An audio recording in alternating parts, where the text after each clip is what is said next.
अस्सलाम वालेकुम। दो तीन अहम चीज़ें हैं जो सारे हैदराबादियों से बल्कि तेलंगाना की सारी आवाम से शेयर करना चाहता हूँ। सबसे पहले जो बीमार है अल्लाह उन सबको शफ़ाए कामिला अता फ़रमाए। जो भी मज़हब के लोग हैं, चाहे वो हिंदू हो, मुस्लिम हो, सिख हो, ईसाई हो, अल्लाह सबको ये जो कोरोना वायरस की विबा है उससे महफूज रखें और उनको जो बीमार है उनको शफ़ा दें। उसके बाद दूसरी मेरी बात है, जो सेक्रेटेरिएट के अंदर जो मस्जिदों को दो शहीद किया गया और एक मंदिर को भी तोड़ दिया गया, उसकी हम सख्त मजम्मत करते हैं। और जैसे कि कई लोग के बयानात आ रहे हैं कि मस्जिद को गलती से कॉन्ट्रैक्टर ने तोड़ा है, ये सब गलत बात है।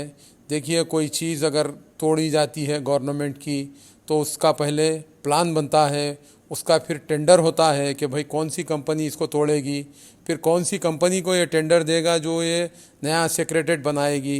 तो ये खुले आम हमारे आँख में लाल मिर्ची डाले वैसा है। क्यों? क्योंकि ये लोग जानबूझ के उसके प्लान के तहत ये काम किए हैं और ये काम इंतहाई बदबख्ताना है। ये हुकूमत को चाहिए कि जो इनके ज़िम्मेदार दोस्त है, जो पार्टी इनके साथ दोस्ताना माहौल रखती है, जो एक मुस्लिम कम्युनिटी की पार्टी है, उनका फ़र्ज़ था कि वो आगे आएँ और बहुत बड़े पैमाने पे इसका जो है मुखालिफत और एहतजाज करें। मगर वो लोग सिर्फ़ चंद एक अल्फाज बोल के खामोश बैठ गए, जो नाकाबिल क़बूल है। अब रहा सवाल सेकंड, जो है आज मैं देखा हूँ कि वक्फ बोर्ड जाकर जनाब सलीम साहब के मुखालिफत में एक एहतजाज किया गया, जो सरासर एक यानी कि कोई समझ के बाहर है। सलीम साहब के हाथ में कोई इख्तियारात नहीं है। सलीम साहब टीआरएस पार्टी के कारकुन हैं। वो तो खुश हुए कि भाई मस्जिद टूट गई, हमारे सीएम साहब नई मस्जिद बना देते बोल के उन्होंने मुबारकबादां दे दिए। उनसे जाके काम, उनसे नहीं है ये काम ये सीएम से है। आप एहतजाज सीएम ऑफिस के सामने करना था या सीएम के जो ज़िम्मेदारान हैं उनके पास जाके करना था। तो ये लोगों को गुमराह करने के लिए ये जो आज का एहतजाज हुआ, सिर्फ़ लोगों में ये बताना चाहे कि हम भी इसकी मुखालिफत कर रहे हैं। एक आपके पार्टी के एक मेंबर जाके वहाँ पे एहतजाज किए, उसका कोई मायने और मतलब नहीं है उस चीज़ का। और जो तेलंगाना की हुकूमत है, तेलंगाना की जो गवर्नमेंट अब चल रही है, उसका तो पता नहीं कि गवर्नमेंट है या नहीं है। क्यों? कोई चीज़ का इंतज़ाम, मिसाल के तौर पे आज फंक्शन हॉल को सारे बंद कर दिया गया है और जिम बंद हैं और भी कई चीज़ें जो स्विमिंग पूल वगैरह बंद हैं, ऐसे कई चीज़ें बंद हैं। तो कब तक वो बंद रहेंगी? उसके लिए भी कोई इंतज़ाम ज़रूरी है, जैसे शादी खाने हो या जिम हो या फिर स्विमिंग पूल हो। जो जो चीज़ें बंद हैं उनके लिए आप क्या इक़दाम कर रहे हैं? क्या उनके लिए नोटिफिकेशन दे रहे हैं? बंद है तो फिर कौन आके खुलाना? और कई शादी खाने बिला इजाज़त अपने फंक्शंस कर रहे, कोई गाइडलाइंस नहीं है उनके पास। मजबूर भी है वो लोग, ऐसा नहीं कि वो खोल रहे चला रहे, तो उनकी मजबूरी है। उनके पास किराया देना पड़ेगा, उनके लिए जो है कई मसाइल हैं, उनके पास नौकर है, उनके जो वहाँ पे नौकरी कर रहे हैं उनका तनख्वाहें हैं। ये सब हुकूमत एक ही दम आँख बंद करके, आँख पे पट्टी लगा के सो रही है, वैसा लग रहा है तेलंगाना हुकूमत ख़ास करके। और जो हमारे ज़िम्मेदारान हैं, मिसाल के तौर पे जिन्हें अवाम ने जिताया है, क्योंकि हम तो उन्हीं को पूछेंगे जो अवाम ने जिसको जिता के अपने एमएलए या एमपी बनाया, वो लोग की भी बहुत बड़ी जिम्मेदारी बनती है कि आखिर चल क्या रहा है। कोई चीज़ बस थोड़े लॉकडाउन में आके चंद लोगों को राशन बांट देने से ये काम नहीं होगा। वो राशन ख़त्म हो चुका है।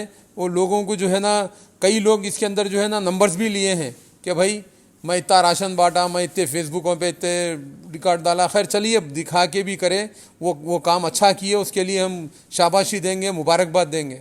मगर अब आगे के क्या प्रोग्राम्स हैं हुकूमत के, वो आवाम को वीकली 8 दिन, 4 दिन, 15 दिन में बताना चाहिए कि भाई हम नेक्स्ट 15 दिन के बाद ये इक़दाम करेंगे, ये चीज़ खोलेंगे, ये बंद करेंगे।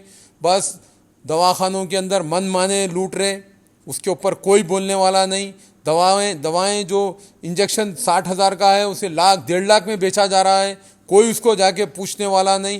यानी कि ऐसी हुकूमत चल रही है जैसे कि अंधे आंख बंद कर लेके, कान बंद कर लेके, मुंह बंद कर लेके बैठने वाली हुकूमत है। ये ऐसा समझ रहे कि बस जो होने दो होने दो। तो फिर आप हुकूमत से हटिए, किसी अच्छे आदमी को यहाँ पे बिठाइए ताकि वो सही तरीके से इसको जो है मेंटेन करे। तो बहरहाल ये दुनिया में जो भी ये विबा है, हम दुआ करेंगे कि इससे अल्लाह हमें नजात दे। ये बहुत बड़ा अजाब है, इससे सबक भी लेना चाहिए। और दुनिया में इससे सबक अभी लोग बहुत सारे नहीं ले रहे।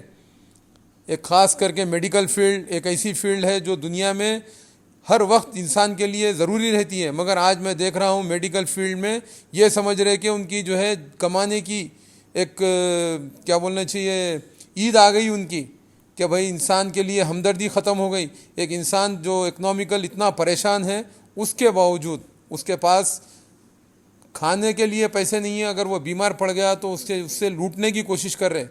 उसके ऊपर भी कोई टास्क फोर्स लगा के उसका भी इंतज़ाम करें।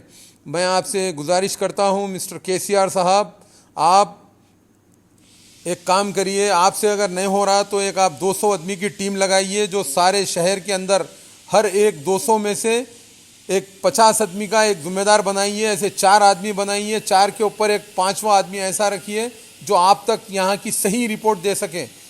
तेलंगाना की आप तक कोई सही रिपोर्ट पहुँच ही नहीं रही है, क्योंकि आप तो बाहर आते नहीं और आपको रिपोर्ट जाती नहीं। तो ये कैसा चलेगा, कब तक चलेगा?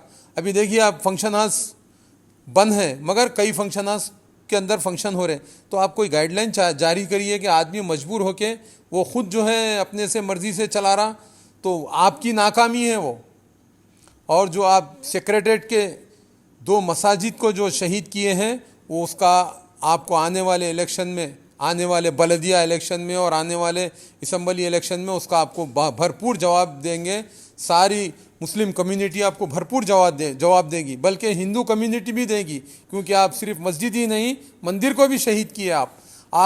आप लोग विवाह में मुफ्तला है और आपको मंदिर मस्जिद सेक्रेटरीट गिराने का आपके पास वक्त है। तब के वेंटिलेटर्स, दवाखानों के क्या हालात हैं, ये आपको ना नज़र आ रहे ना आप देखना चाह रहे। तो मैं आवाम से गुजारिश करता हूँ, ये दिनों को सुनहरी हुर्फ के अंदर लिख के रखें ताकि वक्त आने पर इसका सही टाइम पे सही जवाब दें। बहुत बहुत शुक्रिया। और रहा सवाल, लोगों से भी मैं एक अपील करना चाहता हूँ, आप लोग ख़ुद अगर अपनी हिफाजत नहीं करेंगे तो फिर आपकी हिफाजत करने वाला इस दुनिया में कोई नहीं है। अगर आप ये सोच रहे कि उसको हुआ उन्हें ज़िम्मेदार है, उसको हुआ तो आपको भी होता। इसलिए जितना हो सकता आप केयरफुल रहिए, आप जो है मुंह पे मास्क लगाइए और अपने लिए भी और अपनी फैमिली के लिए भी मुसीबत में ना पड़ें, ताकि आपको ऐसी विवाह के अंदर घेरे में आने की यानी कि ज़्यादा ज़रूरत, मतलब मैं देख ये रहा हूँ कि हर आदमी ये सोच रहा है मेरे को क्या होने का है, मगर जब आपको होगा तो आपको पता लगेगा। बहरहाल केयरफुल रहिए, जितना हो सकता अपने घर में रहिए। अगर घर में से ज़रूरी काम है तो बाहर जाइए। अगर आपकी दुकान वगैरह है तो वहाँ बराबर आप अपना जो है ना मास्क लगाइए और हाथ में सैनिटाइज़र का, यानी कि पहले तो हाथ ही मत मिलाइए, अगर मिलाए भी तो सैनिटाइज़र यूज़ करिए। लिहाजा और लंबा टाइम मैं आपसे नहीं लूँगा। बहुत बहुत शुक्रिया। Take care. अल्लाह हाफिज़।